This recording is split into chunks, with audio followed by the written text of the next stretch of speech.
सर्वांना नमस्कार.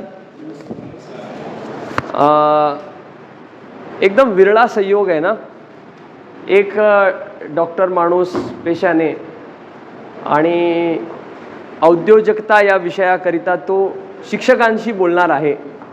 म्हणजे काय त्रिवेणी एकत्र येतच नाही आहे, त्रिवेणी एकत्र येतच नाही आहे. पण आता येईल, ह्या चर्चासत्राच्या माध्यमातून येईल. म्हणजे काहीतरी विचार करूनच या लोकांनी बोलवलं असेल, एवढं तर नक्कीच. साधारण 3 भागांमध्ये आपण ह्या पुढच्या 30 मिनिटांना पाहणार आहोत. पहिला भाग संस्कार, दुसरा भाग शिक्षण आणि तिसरा भाग स्वावलंब.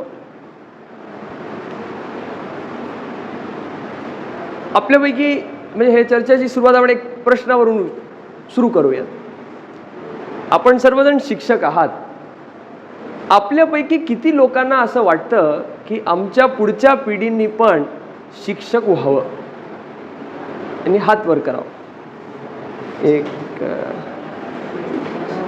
एक 15-20%, 15%, 20%. आपल्या पुढच्या पिढीने शिक्षक व्हावं असं किती लोकांना वाटतं? तर एक 15-20% लोकांना वाटतं. बरं, बाकीच्यांना का वाटत नाही? बरं, 1-2 उत्तर अपेक्षित आहेत, मग आपण. हां, ठीक आहे. म्हणजे काय ॲडमिनिस्ट्रेटिव्ह वर्क ज्यादा आहे. बरं, अजून काय वाटतं? हां,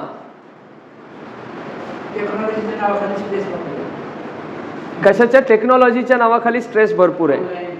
ऑनलाईन हां, म्हणजे ह्या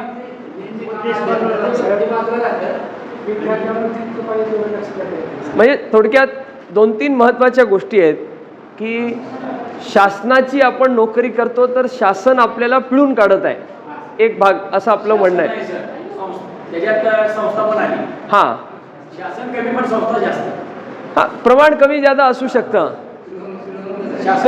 पण नाही, ठीक आहे ना.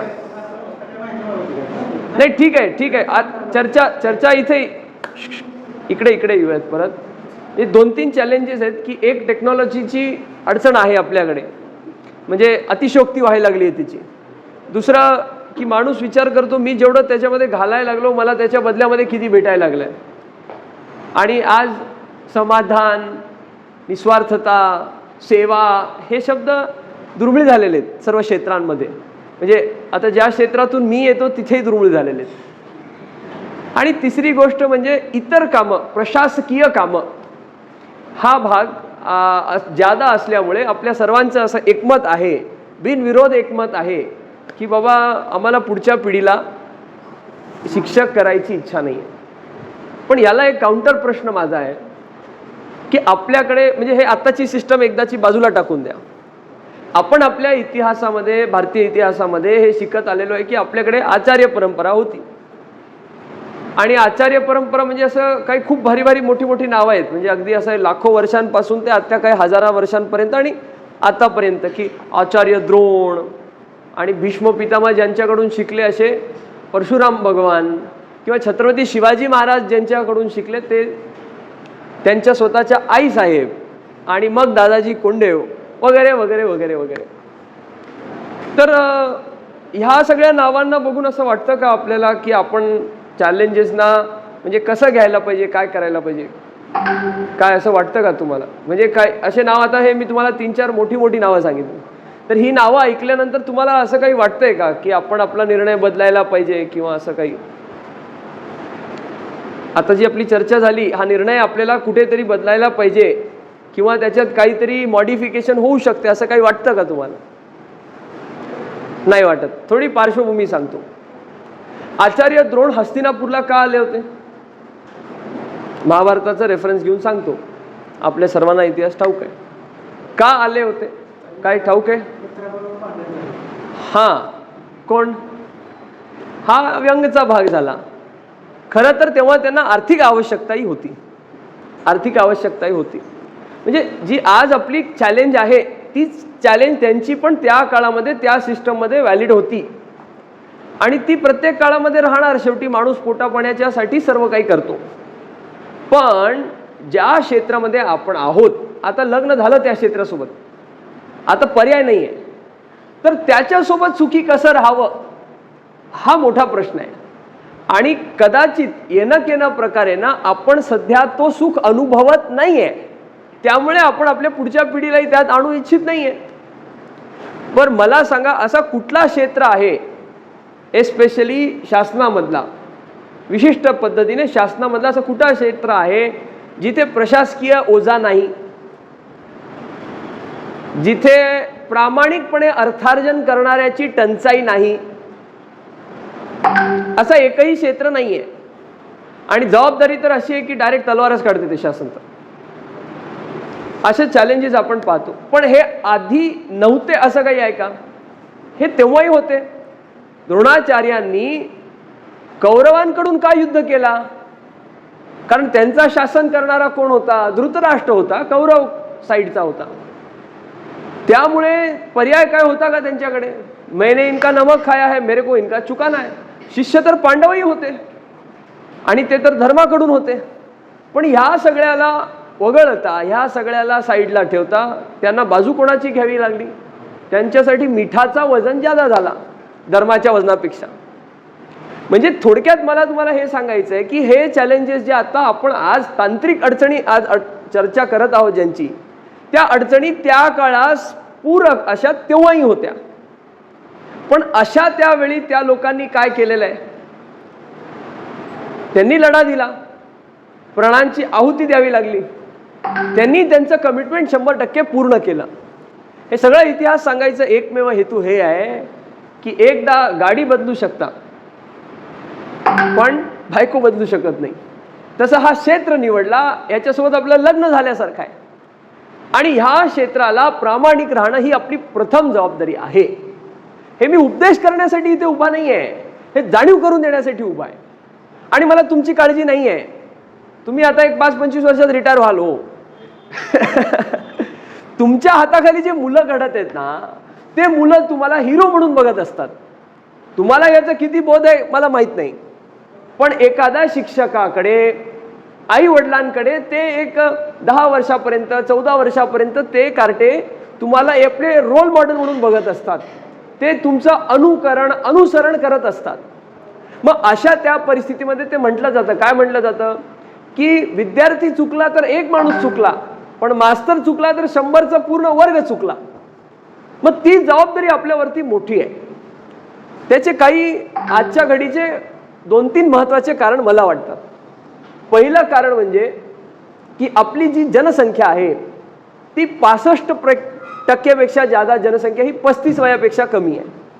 आणि साध्या सोप्या भाषेत सांगायचं झालं तर 3 माणसांपैकी 1 माणूस हा वयोगटाने छोटा शालेय विद्यार्थी आहे.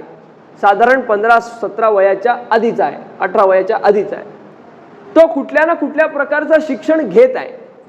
अशा परिस्थितीमध्ये आपण कसं राहतो, आपण कसं बोलतो, आपण काय खातो, आपण किती वाजता येतो, आपण किती वाजता जातो, या सर्व गोष्टी तो विद्यार्थी पाहत असतो. आणि कळत ना कळत त्याच्यावरती 100% त्याच्या मनावरती हे संस्कार होत असतात. ज्या अर्थी या चर्चेच्या सुरुवातीला मी तुम्हाला 3 गोष्टी सांगितल्यात, एक म्हणजे संस्कार, दुसरं म्हणजे शिक्षण आणि तिसरं म्हणजे स्वावलंब. खरं तर या 3 शब्दांमध्ये एज्युकेशन सिस्टम पूर्णपणे समाहित झालेला आहे. संस्कार म्हणजे माणूस म्हणून कसं जगलं पाहिजे ह्याची शिक्षा देण्याची प्रथम आवश्यकता आहे. अहो, ते 21व्या शताब्दीमध्ये त्या मोबाईलच्या नादात कोणीच भुकेलेला मरणार नाही. तुमचा हा सगळ्यांचा अनुभव असेल की तुमच्यापेक्षा तुमच्या मुलांना, तुमच्या विद्यार्थ्यांना ते मोबाईलचं जादा कळतंय. मग ते काय गर्भातून शिकून आलेत का? ही जनरेशनची उपज आहे. ही जनरेशनची उपज आहे की आपल्याला ह्या टेक्नॉलॉजीला वेगळं शिकवायची आवश्यकता नाही. आणि ते रडल्यानंतर बाळ आज आई काय करते, सगळ्यात पहिला ते मोबाईलच देऊन टाकते, तो गप बसतो. त्याला कळते, ते 6 महिन्याच्या कार्ट्याला कळतंय की यूट्यूबमधलं कुठलं चॅनल काढायचं आणि कुठलं कार्टून बघायचं ते असं आहे. म्हणजे ही जनरेशन झेड, झी, काय काय ते सगळे जनरेशनचे प्रकार आहेत. तर ही प्रचंड बुद्धिमान जनरेशन आहे. टेक्नॉलॉजीच्या दृष्ट्या प्रचंड बुद्धिमान जनरेशन आहे. आवश्यकता एकच आहे की त्याला दिशा देण्याची. आणि दिशा तेव्हाच भेटते जेव्हा त्यांच्यावरती संस्कार होतात. म्हणजे काय, आता घोडा आहे, घोडा माणसापेक्षा ज्यादा प्रबल आहे, ज्यादा ताकदवर आहे, ज्यादा बलशाली आहे, पण त्या घोड्याला माणूस फक्त एक लगामच्या मार्फत तो काय करू शकतो, त्याला ताब्यात करू शकतो. मग मला सांगा, हा जर का ताबा विकृतीने घेतला तर आपल्या प्रजातीची अधोगती होण्यास पात्र.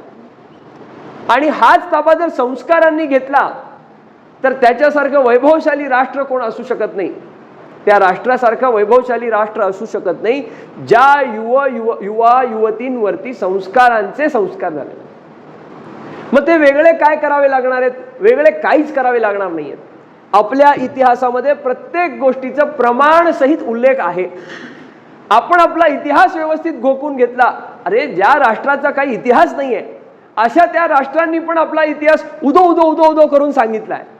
मला बिलकुल लाज वाटत नाही सांगण्यामध्ये नॉर्थ कोरियाचा प्रचंड डिक्टेटरशिपचा तो राज्य आहे, 3 पिढी एकच परिवार सांभाळत आहे. म्हणजे तिथल्या पोरांना मोबाईल सुद्धा बघायला, तिथल्या लोकांना मोबाईल सुद्धा बघायला अलाउड नाही. उचल म्हणलं तर ते माणसाला उचलून कधी फाश्यावर टाकू शकतो. आपल्या देशामध्ये आपल्याला किती स्वातंत्र्य आहे आणि हे स्वातंत्र्य मिळण्यासाठी किती लोकांनी प्राणांच्या आहुत्या दिल्यात. मग त्यांच्या जीवनशैली आपल्याला सांगायला नको का, त्यांनी कोणकोणत्या अडचणी पाहिल्या त्या सांगायला नको का. मला सांगा, आपण आज चर्चा सुरुवात केली अडचणींवरून की ह्या आमच्या अडचणी. मला सांगा, आपण जेलमध्ये जन्माला आलो का, आपला मामा आपल्याला मारायला आला का, आपल्या प्रत्येक क्षणामध्ये मृत्यूचा भय आहे का की कोणीतरी आपल्याला येऊन मारेल. आपल्याला 12 वर्ष झालं की आपलं गाव सोडून मारायला जावं लागलं का, युद्ध करायला जावं लागलं का. या सगळ्या गोष्टी भगवान श्रीकृष्णाच्या जीवनामध्ये आपल्याला बघायला भेटतात. स्वातंत्र्यवीर सावरकरांचं उदाहरण आपण बघितल्यानंतर आपल्याला लक्षात येतं काय त्या माणसाचं आयुष्य असेल की इतके वर्ष, एक more than a decade he was in the cellular jail. म्हणजे किती ती जागा, तिथेच खायचं, तिथेच प्यायचं, तिथेच हे करायचं. अशा विकृत आणि प्रचंड, म्हणजे काय म्हणायचं त्याला, म्हणजे ज्या एक्स्ट्रीम कंडिशन्स आहेत अशा त्या कंडिशन्समधून हे सगळे लोक उभारले आपल्याला स्वातंत्र्य देण्यासाठी. बरं, मग त्या स्वातंत्र्यामध्ये जगून माझं हेच नाही झालं, माझं तेच नाही झालं, मला आर्थिकच अडचण आहे, मला हेच अडचण आहे, माझं शेतच नाही, माझं, ह्या सांगण्या योग्य आहेत का. आणि जर आपणच आपल्या फील्डमध्ये, क्षेत्रामध्ये राहून ह्या अडचणींचा उदो उदो करत असलो तर आपल्यासमोर असणारे विद्यार्थी आपल्याकडून काय शिकवण घेणार आहेत. त्यामुळे प्रथमतः असं मला व्यक्तिगत आणि प्रामाणिकपणे वाटतं की संस्कार सिंचन होण्यासाठी आपल्याला आपल्या इतिहासाला थोडं का होईना वाचायला पाहिजे. वाचायची आवड नाही ह्याच्यामध्ये सगळं येते, त्या डब्यामध्ये रोज एक एपिसोड लावून बसायचं, जेवताना बघायचं. ऐका आणि सांगा. विद्यार्थी थोडीच सांगणार आहे सर तुम्ही सिरियल मधलं सांगताय, तुम्हाला अनुकूल असं करा, पण हे होण्याची आवश्यकता आहे. अरे ते मावळे एका शिदोरीमध्ये भाकरी आणि चटणी घेऊन धावत होते का नाही त्या स्वराज्यासाठी. काय फरक होता मुघलांमध्ये आणि मराठ्यांमध्ये. दोन्ही साम्राज्य एका वेळेला खूप ठप्प झाले होते. औरंग्या गेल्यानंतर मुघलांची काय अवस्था झाली, ते पुन्हा उभे राहू शकले नाही. आपण काय म्हणतो महाराष्ट्र गीतमध्ये, दिल्लीचाही तप्त राखतो महाराष्ट्र माझा. कसा का ते 25% कर द्यायचे मराठ्यांना आमचं संरक्षण करा म्हणून. आलं लक्षात. मग ही परिस्थिती मराठ्यांची पण एक काळ होती, राजाराम महाराज जेव्हा होते, आणि त्याच्यानंतर प्रचंड सगळं ढासळलं. सगळं असं ढासळलं की त्यांना करार करून आणि सगळं त्यांची सत्ता वाचवण्यासाठी, प्राण वाचवण्यासाठी काय काय त्यांना करावं लागलं, कूटनीती, हे सगळ्यांना आपल्याला इतिहासातलं माहिती आहे. मग त्याच्यानंतर मराठे पुन्हा उभे राहिले पेशवाईमुळे. होतं सगळं स्वराज्यच. काय फरक आहे या दोन परिस्थितींमध्ये, या दोन लिनिएजेसमध्ये, या दोन परंपरांमध्ये काय फरक आहे. फरक हा आहे की हे विकृत होते, हे सुकृत होते. स्वराज्य हे मनामध्ये लोकांच्या वैचारिकरित्या पेरलं गेलं आणि म्हणून पुन्हा मराठे पेशवाईंच्या माध्यमातून उभे राहिले. आणि इतके उभे राहिले की पार काबूलपर्यंत त्यांनी पुन्हा झेंडा लावला, त्याच्यावर चित्रफित निघाली. म्हणजे संस्कारांचा किती मोठा वाटा आपल्या आयुष्यामध्ये आहे हे मला आपल्याला या उदाहरणामधून सांगायची इच्छा आहे.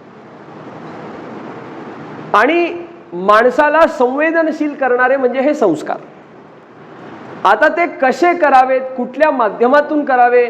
तुम्ही कहाणी सांगा, तुम्ही खेळ खेळवा, किल्ला लढवायचा खेळ खेळवा, कहाण्या सांगा, एलोकेशन कॉम्पिटिशन करा, एक एक पात्र देऊन टाका. एकाला झाशीची राणी द्या, एकाला महाराणा प्रताप द्या, एकाला छत्रपती शिवाजी महाराज द्या, एकाला छत्रपती संभाजी महाराज द्या, एकाला हे द्या, हे द्या, आणि त्या प्रत्येकाला बोलायला लावा. ते एक पोरगं बोललं की 100 पोरांना कळतं. हे कशा प्रकारे करून घ्यायचं ही आपली कला आहे आणि हे आपण शिक्षक म्हणून शिकतो. म्हणजे ते मला वेगळं काही सांगायची आवश्यकता नाही. महत्त्वाचा मुद्दा हे आहे की संस्कार सिंचन व्हायला पाहिजे. संस्कार सिंचन होत नसेल तर वैचारिक वैभव वाढणार नाही आणि वैचारिक वैभव नसेल तर मी तुम्हाला सांगतो आपण राष्ट्र म्हणून कधीच पुढे जाऊ शकत नाही. आणि त्यात एक दुष्परिणामही आहे. दुष्परिणाम काय आहे, जेव्हा वैचारिक वैभव नसतो ना, कोणी पण येऊन मंदिरच्या घंट्यासारखं तुम्हाला वाजून जातं आणि तुम्हाला कळत नाही. मागच्या 2000 वर्षांमध्ये आपली जी दुर्गती झाली ती या कारणामुळे. आणि ही गोष्ट मला आजही बघायला भेटते. मी काय खूप वयाने मोठा आहे, खूप जादा अनुभव आहे असं नाही, पण जेवढं आहे त्याच्यावरून हे सांगू इच्छित आहे की मी चांगले चांगले शिकलेले, चांगल्या डिग्री असलेल्या, चांगलं मोठं भलं त्यांचं मॉब सायकोलॉजी फॉलो करणारे लोक हे त्यांना बघितलं आहे. त्यांना म्हटलं ना आपको अमुक ये काम करना है, प्रोजेक्ट पे सोचना है, ते काय सांगू नका, मला काय करायचं तेवढं सांगा मी करतो. म्हणजे वैचारिक जी शक्ती आहे ना ती नाश पावली आहे. आणि तुम्ही खरंच सांगतो पैसा कमवायची शिकवायची आवश्यकता नाही आहे, ते आपोआप काही करून शिकतील. मूलतः विद्यालयांचं प्रयोजन कशासाठी होता? विद्यालयांचा प्रयोजन हा संस्कार सिंचनसाठी होता. विद्यालय विद्या देण्यासाठीचं केंद्र आणि विद्या म्हणजे मूलतः संस्कार. ते संस्कार तर गेलेच आणि शिक्षणाच्या नावाखाली पण सगळी बोंबच आहे. त्याचे चॅलेंजेस काय ते आपण चर्चा केली. त्याच्यानंतर त्याचा दुष्परिणाम म्हणजे काय उभवले, कोचिंग सेंटर. मग तिथेही सगळा वाटोळच आहे. मला सांगा, सामान्य एकदम लॉजिक आहे, 500 विद्यार्थी त्याच्यामध्ये समजा ते हे केलं, त्याच्यामध्ये नोंद केलं, 500 लोक ट्युशन घ्यायला जातात, त्याचे 10% जर रिझल्ट आला, 50 लोकांचा मोठा बॅनर लावून तो त्याचा व्यापार करत आहे. ते हुशारच असतात हो. मग हे सांगण्याची आवश्यकता आहे ना, जो हुशार आहे तो कुठेही शिकेल. आपली परंपरा ही सर्व्हायव्हल ऑफ द फिटेस्टची नाही, आपली परंपरा ही प्रोटेक्शन ऑफ द विकेस्टची आहे. आणि ह्याचे मागच्या 300-400 वर्षामध्ये आपण अनेक उदाहरण पाहिलेले आहेत. ज्योतिबा फुलेंनी कोणासाठी काम केलंय, सावित्रीबाई फुलेंनी कोणासाठी काम केलेलं आहे, आंबेडकरांनी कोणासाठी काम केलेलं आहे, गाडगे महाराजांनी कोणासाठी काम केलेलं आहे. जे वंचित आहे, ज्याला अडचण आहे, ज्याला त्रास आहे, त्याला उभं करायचं आपलं काम आहे. मग ही जी सगळी डावाडोल आहे का, आजही किती नाही म्हणलं तरी शिक्षकाला खूप किंमत आहे. जसं डॉक्टर किती काही असला तरी शेवटी डॉक्टरला लोक देव मानतात, तसं शिक्षकाला पण गुरु रूप, भगवत रूप पाहतात. त्यामुळे आता त्याला उच्च कोटीचं कसं करायचं, त्याला दर्जेदार कसा करायचा, त्याची व्हॅल्यू कशी वाढवायची, हे आपलं काम आहे. आणि मला असं वाटतं की आपण क्वालिटेटिव्ह वस्तू दिली तर 100% मुंग्या जसे साखरेला लागतात तसं लोक आपल्याला लागतात, यात काय वाद नाही. हे असं मला वाटतं आणि हे मी पाहत आलोय. त्याचाच एक कदाचित कारण आहे की एक डॉक्टर तुम्हाला उद्योजकता या विषयावरती बोलायला आलेला आहे. हा झाला संस्कारांचा भाग. जेव्हा संस्कार होतील तर तो माणूस माणूस म्हणून जगेल. काय खायचं हे माहित नाही आणि त्याची सुरुवात बरं का आपल्यापासून होते. हे ऐकण्यासाठी थोडं कठीण आहे, कदाचित ऐकण्यासाठी थोडं ब्लंट आहे, असं वाटतं आमच्यावरती आघात करायला आला काय हा. पण आपण हॉटेलला नाही जाणं, आपल्या जिभेवर आपण संयम ठेवणं, आपल्या डोळ्यांवर, आपल्या चक्षूंवर आपलं हे असणं, कंट्रोल असणं, हे खूप महत्त्वाची गोष्ट आहे. कारण ते आपल्याला पाहत असतात आणि हे शेवटी सत्संगामधूनच येतं, वेगळं काही नाही. हे सांगणं सोपं, ऐकणं आणि सोपं, पण पालन करणं प्रचंड कठीण. हॉटेलला नाही जाणं, टी व्ही नाही पाहणं, मूवी नाही पाहणं, बाहेरचे जिभेचे चोचल्याला फुलस्टॉप लावणं, हे जेव्हा आपण सुरू करू तेव्हा काम कुठेतरी होणार आहे आणि परिणाम लगेच हे दिसणारच नाही आहेत. आता मी मागच्या 12-13 वर्ष झालेत मी एकही सॉफ्ट ड्रिंक पिली नाही. मैदा बंद म्हणजे बंद. आमच्या घरातही खात असतील पण मी नाही खात. मग आता मी त्यांना बळच करू शकतो का? नाही. पण be the change you want to see in the world. जो तुमको बदल लाना है पहिले खुद में कर लो. मग ते व्हायचं नाही व्हायचं ती भगवंताची इच्छा. आता स्वराज्य व्हावं ही भगवंताची इच्छा होती म्हणून झालं, पुन्हा झालं, पुन्हा झालं. हे व्हायचं असेल तर भगवंताची इच्छा, आपण आपलं कर्म करत राहणे, हा संस्कारांचा भाग. माणूस म्हणून जगायला शिकला तर मग शिक्षणाची सुरुवात होते. मग शिक्षण कुठल्या अर्थी कसं आहे, आपण जे वॅक्सिन घेतो ते वॅक्सिन काय असतं? तेच जंतू असतं जे आपल्यामध्ये इन्फेक्शन करणारं असतं. संसर्ग करणारा जंतूच हे वॅक्सिनमध्ये असतं, पण त्याला मारलेलं असतं, त्याची पॉवर कमी केलेली असते. आलं लक्षात? तशाच प्रकारे शिक्षण प्रचंड ताकदवर आहे, पण त्या शिक्षणाला संस्काराचं जर का ते लगाम नसणार आहे तर ते विकृत दिशेला जाणार आहे. आणि पाश्चात्मिक देशांमध्ये इतिहास इस बात का गवाह आहे की आपण हे पाहत आलेलो आहे. आपल्याकडे एकही राजा असा नव्हता जो दुसऱ्या देशावरती धावून तिथे लुटपाट करून त्या लोकांना मारून त्यांचं बळच काहीतरी अजून करणारा असा एकही राजा तुम्हाला इतिहासात दिसणार नाही. हां, आपली सीमा वाढवण्याचं काम त्यांनी केलेलं आहे, त्या राजाला त्याच्या अधीन केलेलं आहे, पण त्याची स्वायत्तता त्यांनी घेतलेली नाही. मुघल आपल्याकडून प्रोटेक्शन घेत होते मराठ्यांकडून, त्यांना 25% त्याचं ते करही देत होते. पण मुघल सल्तनतमध्ये जाऊन आपण त्यांच्या मुली बायकांना मारलं का, त्या राजाला मारलं का? सीमा विस्तार हा कूटनीतीचा भाग आहे, हा राजनीतीचा भाग आहे, पण इजा कुठल्याही संस्कृतीला भारतवर्षाने केलेली नाही. हे का? कारण हे संस्कार त्या पिढींमध्ये होते. आज ही परिस्थिती आहे की संस्कार द्यायला शाळेमध्ये शक्य नाही, कोचिंगमध्ये होत नाही, आणि घरात आई वडील त्या कमवायच्या नादामध्ये इतके व्यस्त आहेत की ते घरीही शक्य होत नाही. म्हणजे एक तर अक्षरशः एक विनोद असा झाला की ते कार्टर पोरगं त्याच्या आईला विचारतं की हा रविवारी आपल्या दर रविवारी आपल्या घरी हा गेस्ट कोण येतो? हा तर हे तुझे वडील आहेत का हा शाळेला सकाळी 7 वाजता जातो तेव्हा ते झोपलेले असतात, ते 9-10 वाजता ड्युटीला ऑफिसला जातात, हा रात्री 10 वाजता झोपतून ते रात्री 12ला येतात, मग वडिलांची आणि पोराची भेटच नाही. म्हणजे अशी परिस्थिती ही निर्माण झालेली आहे. आणि अजून एक प्रामाणिक गोष्ट आपल्याला निवेदित करू इच्छिते. मी व्यापारी परिवाराच्या पार्श्वभूमीने तुमच्यासमोर उभा आहे, पण माझ्यावरती भगवंताच्या खूप कृपेने चांगले संस्कार झालेले आहेत. आणि ह्या दोघांच्या कॉम्बिनेशनमध्ये तुम्हाला मी सांगू इच्छित आहे की पैसा हे सर्व काही नाही आहे. पैसा तुम्हाला लागतो, प्रत्येकाला लागतो, पण पैसा हे सर्व काही नाही आहे. आणि हा वाक्य आज आयुष्यामध्ये उतरण्याची प्रचंड आवश्यकता आहे. ते रडायला लागलाय ना, तर त्याला ते फोन देऊन गप करू नका. मग तो पण तुमच्या म्हातारपणी तुम्हाला फोन देऊन निघून जाणार. तुम्ही निर्जीव वस्तूंनी सजीवाला जर का घेण्याचा प्रयत्न करत असाल ना, तर हे परत तुमच्याकडेच येणार आहे उलट. आणि हे लगेच येत नाही ना. मी काय उंदीर मारायचं औषध लगेच खाल्लं मरतो म्हणून खात नाही. हे काय आहे, 30 वर्षानंतर माझ्यावरती येणार आहे. आज 20-25 वय आहे, वडील झाले, आई झाली ती. ते 25 वर्षानंतर 50 गाठल्यानंतर 60 गाठल्यानंतर जेव्हा हे उलट येतं ना, तेव्हा वाटतं आम्ही आमच्या पोरांना ह्याच्यासाठी मोठं केलं का. आणि सध्या भारताची ती परिस्थिती आहे. आणि हे 10 वर्ष जर का आपण नाही सांभाळलं तर माझं प्रामाणिक मत आहे की हे इरिव्हर्सिबल स्टेजमध्ये असं जाणार की त्या बास्टर्डांची परंपरा आपल्याकडे पण सुरू व्हायला वेळ लागणार नाही. पण लिव्हिंग इन रिलेशनशिपला सर्व प्रकारे मान्यता भेटत आहे, आपणही आपलं नाईलाज जाऊ दे, आपलंच मुलगा आहे असं होतंय. ते झाकली मुख 1.25 लाखाची असा प्रश्न आहे. ते होता कामा नये. मग हे सगळ्यात प्रामाणिक काम कोण करू शकत असेल तर मला असं वाटतं शिक्षक करू शकतो. त्यामुळे संस्कार सिंचन झालं तर शिक्षण आपोआप चांगलं होणार आहे. तंत्रज्ञान इतकं वाढलेलं आहे की तुम्हाला काही वेगळं करावं लागणार नाहीये. मी तुम्हाला खरं सांगतो, तुम्ही हा प्रयोग करून बघा तुमच्या वर्गामध्ये. ते युट्यूबचा व्हिडिओ लावून टाका आणि पोरांना सांगा हे होमवर्क तुम्ही याच्यातून काय शिकले ते लिहा, सांगा. ते तुमच्यापेक्षा चांगलं शिकून सांगू शकतील. त्यामुळे ह्याला एक अघासूर म्हणून बघू नका. ह्याला तुम्ही एक साधन म्हणून वापरा. आणि मुलांच्या डोक्यातही हे टाका की साधन पुरतं ठीक आहे, machine can be a good servant not a good master. असं झालं तर रोबोट पिक्चर आपण सगळ्यांना माहिती आहे रजनीकांतची, ती अवस्था व्हायला वेळ लागणार नाही. त्याचा पुढचा विषय स्वावलंब. पुन्हा इतिहासाकडे जातो.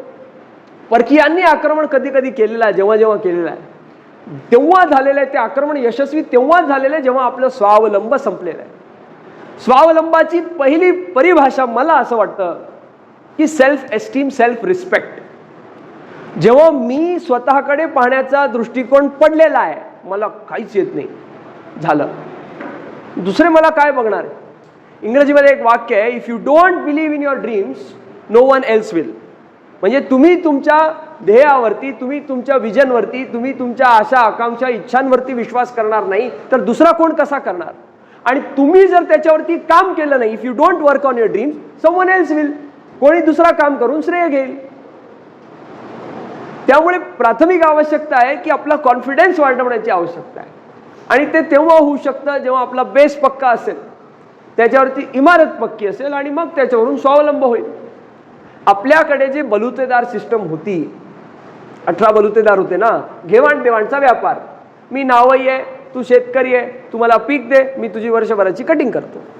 मग ह्या प्रयोगांना आपण शाळेमध्ये आठवड्यातून एकदा, महिन्यातून एकदा का बरं सुरू करू शकत नाही? त्या मुलांचं घरचं काय व्यवसाय बाबा, याचं दूध आहे, दुधाचं काम आहे, ह्याचं शेतीचं काम आहे, ह्याचं अजून कशाचं काम आहे, ह्याचं सोनाराचं काम आहे, त्याला प्रदर्शन करायला तर लावा. बरं मौल्यवान वस्तू नाही, छोट्या छोट्या वस्तूंवरून सुरू करा.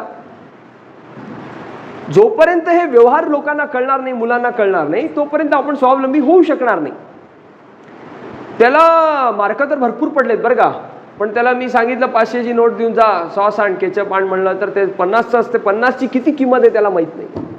अहो किती वैभवशाली होतं, त्याचं काय उदाहरण सांगू मी तुम्हाला. तुम्ही लोक सगळे जुन्या काळचे, म्हणजे एक 25-30 वर्ष आधीचे, तेव्हा तुम्ही आना ऐकलात, तेव्हा तुम्ही दमडी ऐकलात, तेव्हा तुम्ही धेला ऐकलात. फुटी कवडीचा डायलॉग तर सगळ्यांनी ऐकला, एक फुटी कवडी नाही दूंगा. तर गणित लावलं तर 1 रुपया, ज्याला आज भिकारी पण म्हणतो की 1 रुपया काय देत आहे, स्कॅनर घेऊन फिरतो तोही ॲडव्हान्स भिकारी झालाय. तर तो 1 रुपयाची जो ह्या देशाचा भिकारी ज्या 1 रुपयाची इज्जत काढत आहे ना, त्या 1 रुपयाची किंमत 12,000 फुटी कवडीचं आहे. जसं 1 युरोचा 100 सेंट आहे किंवा $1चा 80 सेंट आहे, आलं लक्षात. तसं 1 रुपयाची किंमत किती आहे, 12,000 फुटी कवडीची. मग आता हा इतिहास आपल्याला माहित नाही. एवढं वैभव संपन्न आपलं राष्ट्र, आणि हे का गणलं तर आपण परावलंबी झालो. माझं काहीच नाही असं झालो, आणि असं झाल्यामुळे गणलं. आमचे एक 4 लाईनर खूप सुप्रसिद्ध आहे की if you lose wealth you lose nothing. तुमचे पैसे गेले का तुम्ही काहीच हरवलं नाही. If you lose health you lose something. माझा 1 पाय गेला, 1 हात गेला, ऐकू यायचं बंद झालं तर काहीतरी गेलं. If you lose wealth you lose nothing, if you lose health you lose something, if you lose character. चरित्रहीन माणूस झाला, एकदा त्याच्यावर ढप्पा लागला हा चोर आहे म्हटल्यानंतर कोणी त्याच्याकडे चांगल्या दृष्टीने पाहणार नाही. आणि जग जेव्हा त्याच्याकडे वक्र दृष्टीने पाहणार आहे तेव्हा स्वतः तो किती गिल्ट फील करून घेईल. तर तो एकदा का चरित्रहीन झाला, if you lose character you lose everything, आणि if you lose confidence you lose everything forever. भारताची हीच दुर्गती झालेली आहे. काय झालेली आहे की आपला आत्मविश्वास या लोकांनी घालवला. हे तुम्ही सपेऱ्यांचं देश आहे, हे तुम्ही काहीच जमत नाही तुम्हाला, तुम्ही भिकाऱ्यांचा देश आहे. अरे भिकाऱ्याला लुटायला येते का कोण? तर हा वैभव संपन्न राष्ट्र होता, पण ह्या राष्ट्राचा इतिहास गाजून गाजून सांगण्याची आवश्यकता आहे ना. आणि लोक काय म्हणतात, इतिहास घेऊन काय चाटायचं का? अरे इतिहासापासून तर भविष्य घडणार आहे ना. मला डॉक्टर व्हायचं हे मी कुठून शिकतो? कोणी आधी झालेलं आहे त्याला बघून शिकतो ना.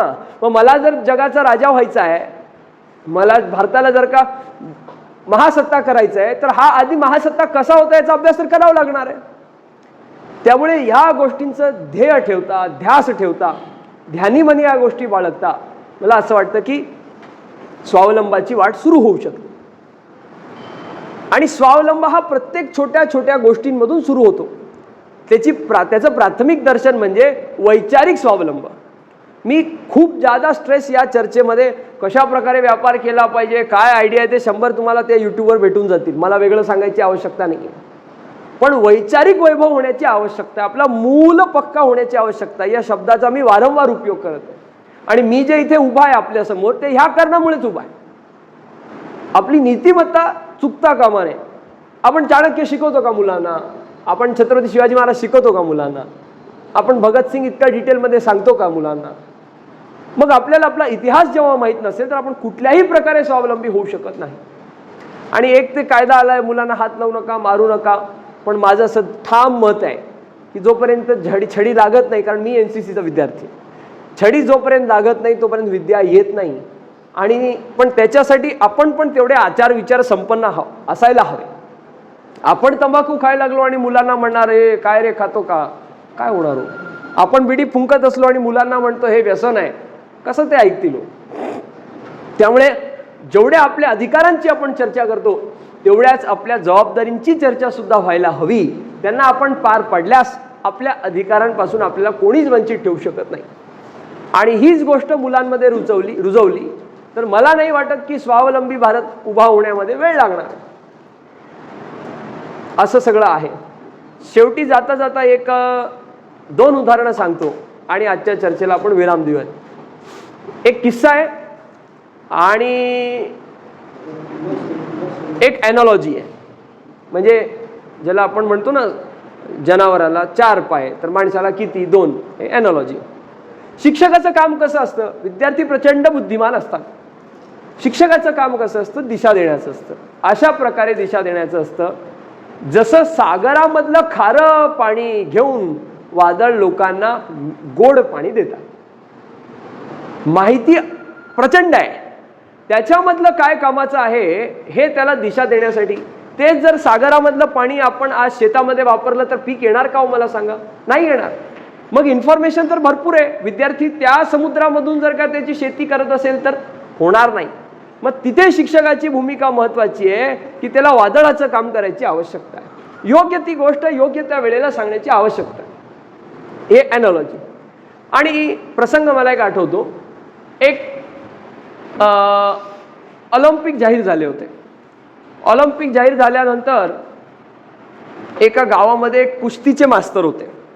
त्यांच्याकडे पत्र आला की तुम्ही कुस्तीचे मास्तर आहात, तुम्ही कुस्तीचे मास्तर आहात, तुम्ही विद्यार्थी पाठवा, ऑलिम्पिकसाठी तुमचा विद्यार्थी पाठवा.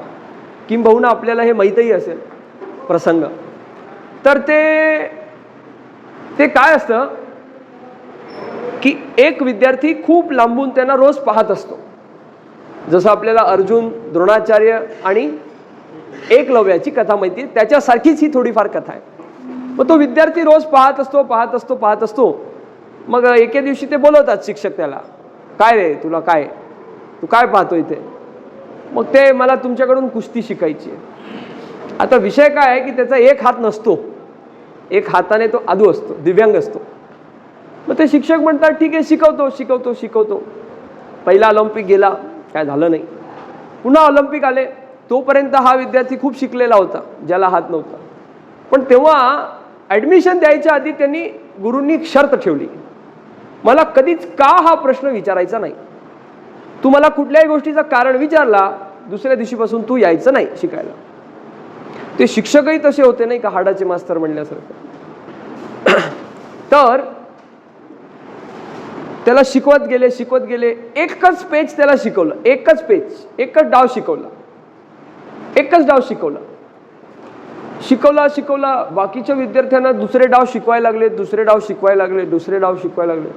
हे का तर विचारू शकत नाही, का विचारलं तर मग झालं उद्यापासून बंद म्हणल्यावर ते बिचारा ते पण शिकायला लागला. पुन्हा जेव्हा ऑलिम्पिकची जाहिरात आली तेव्हा लोकांना सगळ्याला वाटलं आता आम्हाला विचारतील, आम्हाला सिलेक्शन आमचं घेतील. त्यांनी ते जो दिव्यांग होता विद्यार्थी त्याचं सिलेक्शन केलं. त्याला म्हणलं जा तू ऑलिम्पिकला जाऊन ये म्हणलं.